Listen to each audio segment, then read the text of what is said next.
વિકસિત ભારત સંકલ્પ યાત્રા કાંકરેજ તાલુકાના મેડિકોલ ગામે કાંકરેજ તાલુકા ભાજપ મંત્રીના અધ્યક્ષતામાં યોજવામાં આવી, જેમાં તાલુકા ભાજપ પૂર્વ જિલ્લા બાંધકામ સમિતિના ચેરમેન હરગોવનભાઈ સિરવાડિયા, ઠક્કર પિયુષભાઈ, મનરેગા ટેકનિકલ કાંકરેજ હંસપુરી બાપજી, ગ્રામ સેવક નરેશ સોલંકી, પશુ ડોક્ટર કમલેશ દેસાઈ, પૂર્વ બનાસકાંઠા જિલ્લા ભાજપ મહામંત્રી અમીભાઈ દેસાઈ, વાઘેલા અભયસંઘ, વાઘેલા શિવસંઘ, વાઘેલા ચમનસંઘ, વાઘેલા ઈસુબા, વાઘેલા ગજુબા, વાઘેલા પટેલ માલાભાઈ, પટેલ ભગાભાઈ, પટેલ ભારમલભાઈ, જેસુંગભાઈ પટેલ, વાઘેલા વિક્રમસિંહ, તલાટીશ્રી આરોગ્ય વિભાગ, મેડિકલ પ્રાથમિક શાળાના આચાર્ય જાગૃતિબેન, લીલાબેન ગોસ્વામી, પટેલ હિનાબેન, તાલુકાના પદાધિકારી તેમજ ગ્રામજનો મેડિકલ પ્રાથમિક શાળાના બાળકો દ્વારા સુંદર સ્વાગત ગીત દ્વારા સ્વાગત કરવામાં આવ્યું અને લાભાર્થીઓ મોટી સંખ્યામાં હાજર રહ્યા, જેમાં ગ્રામ લોકોને સરકારશ્રીની જુદી જુદી યોજના અંતર્ગત માહિતી આપવામાં આવી.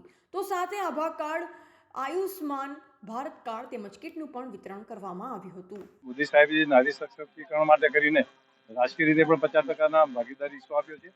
આપણે બહેનોને તકલીફ ના પડે એના માટે દરેકને ઘર મળી રહે, રોજીરોટી મળી રહે, એમને તમામ સુવિધાઓ અને લોન મળી રહે, એ જાતનું મોટું અહીંયા આયોજન કરવામાં આવેલું છે.